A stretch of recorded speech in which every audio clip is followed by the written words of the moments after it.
अजमेर, जयपुर, भीलवाड़ा, शाहपुरा, कोटा, जोधपुर, टोंक, सवाई माधोपुर, नागौर, बीकानेर। राजस्थान के छोटे से शहर से लेकर बड़े शहर की खबर। आप राजस्थान के किस शहर से हो? चैनल दे रहा है प्रत्येक विधानसभा में अपनी टीम। चैनल में जुड़ने के लिए व्हाट्सएप करें सोशल मीडिया के जी प्लेटफॉर्म पर। नमस्कार, मैं अंजना और आप देख रहे हैं मेट्रो न्यूज राजस्थान। आइए रुक करते हैं आज की बड़ी खबर पर। मेरा सपना टूट गया है। राजस्थान की सब इंस्पेक्टर भर्ती परीक्षा एक भयावह विस्फोट बन चुकी है। इसकी गूंज अब केवल अदालतों तक सीमित नहीं रही है, बल्कि लाखों बेरोजगार युवाओं के दिलों में गहरा दर्द और आशंका भर चुकी है। भ्रष्टाचार में लिप्त व्यक्तियों को जेल भेजना निश्चित ही न्याय की परिणति होनी चाहिए, लेकिन क्या यही न्याय होगा कि ईमानदार, मेहनती और अपने भविष्य के लिए पसीना बहाने वाले युवाओं को भी अपराधियों की तरह नौकरी से भगा दिया जाए? ऐसे निर्दोषों को सामूहिक दंड देना ना तो संविधान के तहत संभव है, ना ही किसी इंसानी सहानुभूति के दायरे में आता है। अदालत का आदेश भ्रष्ट कार्यकर्ताओं के खिलाफ तो उचित हो सकता है, लेकिन उन अभ्यर्थियों के लिए जो दिन रात मेहनत कर अपने परिजनों के गहनों तक बेचकर परीक्षा की तैयारी में जुटे थे, उनकी मेहनत पर इस प्रकार की चोट न्याय की हत्या से कम नहीं। क्या भर्ती निरस्त कहकर उन परिवारों की कई वर्षों की तपस्या का मजाक उड़ाना नहीं हो जाता? संविधान और कतिपय सेवा नियम चीख चीख कर कहते हैं कि किसी सरकारी कर्मचारी को बिना उचित सुनवाई, विभागीय जांच और वैधानिक प्रक्रिया के नौकरी से नहीं हटाया जा सकता। ठीक उसी प्रकार जैसे एक विवाह सिर्फ 3 बार तलाक कहकर समाप्त नहीं हो जाता, वैसे ही चयनित अभ्यर्थियों को भी वैधानिक प्रक्रिया के बिना नौकरी से वंचित नहीं किया जा सकता। सब इंस्पेक्टर नियुक्त हुए हैं, ना कि इन्हें खैरात में नौकरी मिली है। नियुक्त हुए हैं तो इन्हें नौकरी से निकालने की भी एक विधिवत प्रक्रिया होती है। इस प्रक्रिया की अनदेखी कर किसी को भी नौकरी से निकालना कानूनन अपराध है। ऐसे व्यक्ति जो वैधानिक तरीके से नियुक्त है को पद से हटाना इतना ही आसान होता तो बीजेपी सरकार ने अब तक आरपीएससी अध्यक्ष और सदस्य को बर्खास्त क्यों नहीं किया? क्यों रोज यह रोना रोती रही कि सरकार कानूनन इन लोगों को बर्खास्त या हटा नहीं सकती? जब इनको हटाने का अधिकार सरकार के पास नहीं है तो सब इंस्पेक्टर को विधिवत रूप से हटाने का अधिकार उसे कब हासिल हो गया? क्या सरकार ने इस संबंध में कोई अध्यादेश लाई है?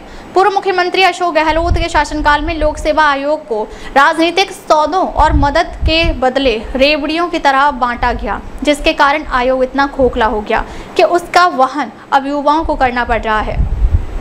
इसका विषाक्त फल इतना तगड़ा निकला कि इसका दंश ना तो बेरोजगार सह पाएंगे और ना ही वर्तमान सरकार इससे बच पाएगी। यह तो महज वानगी है। अभी तय साल तक बीजेपी सरकार को ऐसे ही जहरीले फल खाने को विवश होना पड़ेगा। यह त्रासदी कुछ राजनीतिक नेताओं के लिए बहुत उपजाऊ जमीन साबित हो रही है, जैसे हनुमान बेनीवाल और किरोड़ी लाल मीणा को यह अवसर गोल्डन चांस साबित हुआ है। दोनों ने इस मुद्दे को अपनी राजनीतिक रोटी सेकने का जरिया बनाया। दिन में सार्वजनिक रूप से विवाद, रात में गुप्त गठजोड़, मंचों पर दिखावा, नौटंकी, लेकिन युवाओं की टूटती उम्मीदों से उन्हें कोई फर्क नहीं पड़ता। इन पेशेवर असली मकसद केवल टीआरपी, पब्लिसिटी और राजनीतिक क्रेडिट जुटाना है। बेरोजगारों का तो कोई लेना देना नहीं। दोनों यह बताने की हिम्मत नहीं जुटा पा रहे हैं कि बेईमान लोग जेल चले जाएं, लेकिन ईमानदारी से भर्ती होने वालों को मिल रही बेवजह सजा का असल जिम्मेदार कौन है? राजनीति रोटियां सेको, मगर ईमानदार लोगों की पीठ पर क्यों? यह सवाल अब केवल एक भर्ती घोटाले का मुद्दा नहीं है, बल्कि यह निवेशित विश्वास, मेहनत और सपनों के साथ हुए एक भयंकर विश्वासघात का सवाल है। क्या सच में ईमानदार युवाओं को भ्रष्टाचारियों की कीमत चुकानी पड़ेगी? अगर ऐसा हुआ तो यह केवल एक भर्ती मामला नहीं, बल्कि बेरोजगारों के साथ देश का सबसे बड़ा अन्याय होगा।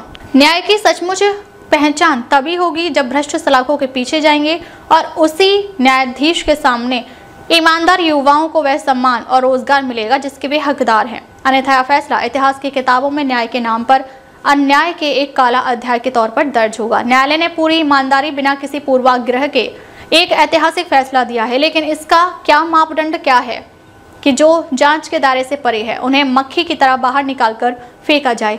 यह जरूरी है कि न्यायिक प्रक्रिया में पारदर्शिता, निष्पक्ष और संवैधानिक हिफाजत के सिद्धांतों की पूरी तरह पालना हो, ताकि देश के युवा निराश ना हो, ताकि उनकी मेहनत व्यर्थ ना जाए।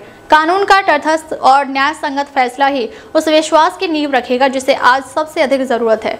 ऐसे लोगों के लिए यह फैसला ऐतिहासिक हो सकता है, लेकिन उन युवाओं के लिए एक जबरदस्त प्रहार है जिन्होंने पूरी ईमानदारी, लगन, परिश्रम, तन्मयता और समर्पण भाव से परीक्षा को अनगिनत बाधाओं को पार करते हुए उत्तीर्ण कर नियुक्ति पत्र हासिल किया।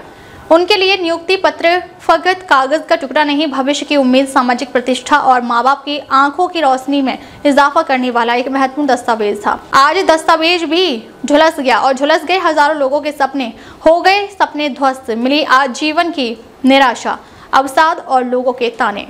अब तक के लिए बस इतना ही, फिर मिलते हैं एक ऐसे ही बड़ी खबर के साथ। अब तक के लिए नमस्कार और देखते रहिए मेट्रो न्यूज राजस्थान।